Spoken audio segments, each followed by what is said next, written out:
Nah itu kayak ini dikasih idiom sama keluarga. Kalau lagi gelap, bayangan pun hilang. Nah, jadi biasa-biasa itu aja. dalam juga tuh ngomongnya. Biasa aja. Kalau pas gelap, bayangan pun bisa hilang. Tapi tenang, gitu terang datang lagi. Jadi santai-santai aja. Tantangan yang paling besar ialah gimana anak-anak muda ini tahu bahwa business is very, very difficult. Very difficult. Very difficult.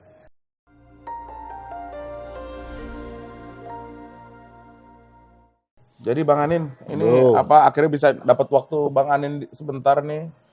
Aku sama Bang Anin sama-sama satu sekolah dari SMA. Kita college, ya deket-deket ya. Habis itu S2. Habis itu S2 2 kali. Iya, bareng-bareng. Nah, coba deh, ini aku hanya pengen bikin podcast ini sebenarnya buat sharing kepada kita yang muda-muda nih. Sebenarnya kayak jadi Bang Anin tuh gimana sih sebenarnya? Pusingnya apa sih Bang sekarang kalau dari sisi bisnis? Sekarang lagi ngerjain Vector, CEO Bakri Group. Tapi kayak gimana sih? Just maybe talk about challenges-nya ada nggak sih? Jadi seorang Anin Bakri? Ya, malah cuma ada challenges-nya aja. Peluangnya itu ya sambil jalan kita cari peluang. Nah, kalau sebagai grup dulu ya tentu grup udah 81 tahunan, fokusnya di energi tradisional. Jadi mau nggak mau ya mesti mikir masa depan itulah energi terbarukan, elektrifikasi, dekarbonisasi, bahasa-bahasa besar itu. Tapi intinya ya energi ini yang kita lihat ini kan terbatas. Jadi mau nggak mau kita mesti berpikir energi yang selalu terbarukan supaya tidak terbatas. Nah ini hanya bisa dilakukan dengan teknologi yang baik. Ya mesti kerjasama kan, kita belum punya teknologinya. Lalu juga mesti bicara mengenai bagaimana mendapatkan kapital atau dana. Jadi bukan hanya teman-teman yang mulai mencari dana, kita juga mencari dana, ya kan. Dan selanjutnya kita juga bekerja sama dengan pemerintah gimana supaya kebijakannya benar, kan pemerintah juga butuh masukan. Nah bagusnya pemerintah sekarang banyak sekali relatif kalangan muda yang masuk, jadi ngomongnya nyambung. Dan yang terakhir ya butuh orang-orang kayak kita yang istilahnya ya ada sedikit berani risk taking lah, ya kan. Jadi challenge-nya itu, tapi challenge yang paling besar ialah dalam konteks global. Indonesia kan katanya untuk menjadi maju, adil, makmur, bermartabat 2045. Bro Pandu itu mesti $25.000 per kapita. Sekarang 4.000. Betul. Nah, lompatan seperti itu hanya bisa kalau ada industrialisasi. Ya didukung segala macam lah, digitalisasi dan segala macam. Nah, ini nih nggak gampang nih, ya kan. Kayak kita cerita di abad 19 ada yang pertama dengan steam engine, yang kedua dengan otomasi dan internal combustion engine, yang ketiga digitalisasi, yang keempat ini katanya kan green industrial revolution. Nah, yang Bro Pandu lakuin dari sisi AI, IoT itu akan nyambung sekali karena memang ini bukan semata-mata tadinya pakai coal, sekarang nggak pakai coal, ya kan. Tadinya pakai bensin, sekarang pakai EV. Tapi lebih dari itu ya bagaimana untuk berpikir sistem ini secara digital bisa terkoneksi. Dan yang terakhir mungkin tadi mengenai tantangan yang paling besar ialah gimana anak-anak muda ini tahu bahwa business is very, very difficult. Very difficult. Very difficult. Nevertheless, somebody has to do it and it's fun if you like it. If you like it. Dan satu hal yang mesti sadar bahwa yang pasti di usaha itu gagal. Itu pasti. Pasti ya? Pasti gagal. Nah, tinggal berapa banyak gagalnya, gimana belajar dari kegagalan, dan gimana bangkit, resilient, dan intinya ya akhirnya ya harusnya sih sukses. Nah, kalau buat yang muda-muda nih, kan Bang Anin ini udah generasi ketiga ya Bang, di 81 tahun. Apa sih values-values yang diajarin yang mungkin bisa di-share juga kepada adik-adik kita di Indonesia? Jadi kita tuh bahasa sederhananya tuh kita punya namanya 3 nilai lah dari grup. Yang pertama namanya keindonesiaan, jadi Indonesia lah. Kedua kemanfaatan, yang ketiga kebersamaan. Itu kan kesannya besar dalam bahasa sekarang. Tapi sebenarnya keindonesiaan. Nah, intinya apapun itu kita mesti sadar bahwa Indonesia ini merdeka susah payah, ya kan. Nah, tanpa kemerdekaan nggak mungkin lah kita bisa nyampe di sini. Nah, istilahnya paling sedikit kita kalau nggak bisa ngangkat senjata, isilah kemerdekaan ini dengan sesuatu. Ya. Mau jadi pengusaha silakan, jadi politisi silakan, jadi dokter, jadi guru. Jadi bawa baliklah gitu kepada Indonesia. Dan ini not to be taken for granted.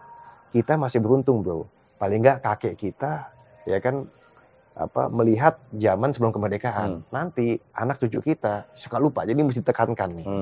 Yang kedua, istilahnya kebermanfaatan gitu kan. Bahasa sekarang tuh kan istilahnya impact gitu lah, ya kan, karena impact. Nah ini penting nih, gimana caranya apa yang kita lakukan tuh ngelakuin satu, how to do more with less, how to do ya istilahnya sesuatu yang masyarakat juga merasakan nilai, manfaat itu penting. Yang ketiga ya kebersamaan, kasar itu sekarang inklusivitas lah, ya kan. Nah jadi buat apa juga kita berhasil, tapi kalau sendiri-sendiri, asik kan, ya kan, kalau sama-sama. Dan bisa ada kesenjangan. Nah ada kesenjangan. Nah kesenjangan ini juga kita ya nggak asik lah, kita jauh-jauh bikin usaha, tiba-tiba sukses sendiri, lalu sekeliling kita juga susah. Nah jadi hal-hal ini yang penting, dan sama satu, bahwa kalau misalnya usaha atau misalnya nanti di organisasi, ya mesti biasa untuk bergaul dengan orang-orang yang berbeda. Dan mesti biasa juga bahwa ya kadang-kadang lagi banyak yang deket, kadang-kadang lagi enggak. Itu biasa aja. Lumrah ya? Biasa aja. Itu lumrah aja, kalau kadang-kadang deket tiba-tiba merenggang, habis itu balik lagi deket. Nah itu kayak ini, dikasih idiom sama keluarga. Kalau lagi gelap, bayangan pun hilang. Nah jadi biasa-biasa aja. Dalam juga tuh ngomongnya. Biasa aja. Kalau pas gelap, bayangan pun bisa hilang. Tapi tenang, begitu terang datang lagi. Jadi santai-santai aja. Itu dalam. Itu dalam. Aja. Nah mungkin yang terakhir ini juga kan kita ASEAN ini we dominate, karena kita sejak tahun lalu kita been leading the ASEAN. Dan ini uniknya nih teman-teman, pertama kali business unit yang malah ngedrive soal ASEAN Summit ini, ASEAN Unity. Nah, bisnisnya Bang Anil kan juga sekarang udah bukan lagi Indonesia, malah regional.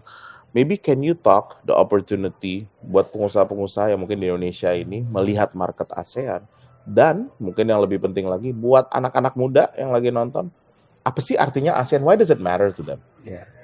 Jadi gini aja, Indonesia ini ada 250 juta orang, udah gede. ASEAN tuh 650. Jadi kalau kita bergaul dengan ASEAN 2 kali lipat pasarnya. Bukan berarti kita nggak fokus di 280, dulu kita fokus. Tapi artinya kerjanya sama, tapi juga pasar lebih besar. Jadi singkatnya skala. Dan yang kedua juga tadi ya teori bahwa ya tetangga ini sama lah, kalau kita selalu bilang keluarga atau tetangga itu kayak jari. Ada yang panjang, ada yang pendek, gemuk, dan segala macam. Tapi bisa bayangin jari jempol semua kan juga nggak lucu gitu kan. Nah ini sama, ASEAN juga seperti itu. Kalau kita pandai bergaul dan paling nggak jauh lah. Ini bisa menjadi suatu kekuatan karena saling mengisi. Ada yang punya resources-nya bagus, ada yang punya edukasinya bagus, ya kan. Ada juga yang istilahnya perlu kita bantu, macam-macam. Nah ini malah bisa menjadi kekuatan, kekeluargaan. Jadi kalau misalnya di mana tuh? Di Eropa, ngomong European Union. Uni Eropa. Nah, mereka sampai mesti punya currency-nya sama. Nah, dulu disangka ini yang caranya. Tapi kali dengan saling menghormati ini people to people relationship-nya lebih bagus. Dengan QR code yang berpandu kerjain, maybe there's a better way to kind of like connect solve this issue. These issues gitu. Nah, tapi kita butuh banyak sekali entrepreneur. Dan tadi kita bicara, mantap tuh bro, bahwa yang satu ya ini semua nih nggak mungkin lah tanpa R&D. Betul. Nah jadi pemerintah bisa menghargai ini, bekerja sama, ada insentif, itu tuh penting. Dan saya juga setuju bahwa penting ini anak-anak muda ini kan pasti kan melihatnya wow, bisnis, sukses, unicorn ini itu. Jangan lupa tetap yang namanya edukasi itu penting. Nah dengan adanya LPDP dan segala macam, nggak ada alasan lagi. Dulu ya almarhum kakek nggak mampu untuk sekolah, untuk S1. Nah sekarang ada LPDP. Jadi alasan kita disuruh sekolah banyak-banyak cuma dibilang, dulu mendiang aja nggak pakai sekolah S1. Bisa begini. Betul. Ya kan? Apalagi you. Nah sama sekolah yang benar. Nah ini istilahnya LPDP itu mendemokratisasi menurut saya edukasi. Nah ini nih artinya nggak ada fair chance to everyone. Jadi nggak ada alasan lagi anak-anak tuh nggak sekolah bener. Ya kan, nah abis itu kalau kerjaan tinggal cari, mau usaha sendiri bisa, mau kerja sama perusahaan lain bisa. Jadi I think this is the time yang saya lihat inilah anak-anak muda ini benar-benar bisa actually shine. You can Oh, actually shine. dan menurut saya Bagus juga banget. dan menurut saya juga ini ya, you can actually become a global player. Oke, Oh, masa? mulanya regional, tapi iyalah dulu kita gini aja deh. Kita kalau ke luar negeri dari mana? Dari Indonesia. Indonesia di Bali ya. Bayangin dong. Ya, dulu Satu gitu betul. dari 18.000 pulau, ya Iya, kan? betul. Sekarang orang bilang, wow, this is one of the best the best kept secret In the world. in the world, ya kan? Pada mau ke sini, semua orang malang melintang datang ke sini. Ini nih modal dan ini bukan tiba-tiba datangnya. Ini dengan kerja keras yang luar biasa. Jadi menurut saya sih seize the opportunity, jangan meleng, fasten your seat belt also. Ya, betul. Ya, it's gonna be a up and down ride, but it's gonna be trajektorinya sih udah kelihatan. Benar. Bersyukur lah. Siap. Ini thank you banget nih Pak Anin dapat waktu Bapak in a very busy schedule, busy time. Tapi ini semua jujur, saya mencoba mencuri waktu Bapak untuk bisa sharing kepada yang muda-muda apa sih yang sedang dilakukan seorang Anin Bakri. Terima kasih loh Pak. Thank you. Bro. Siap bro. Makasih.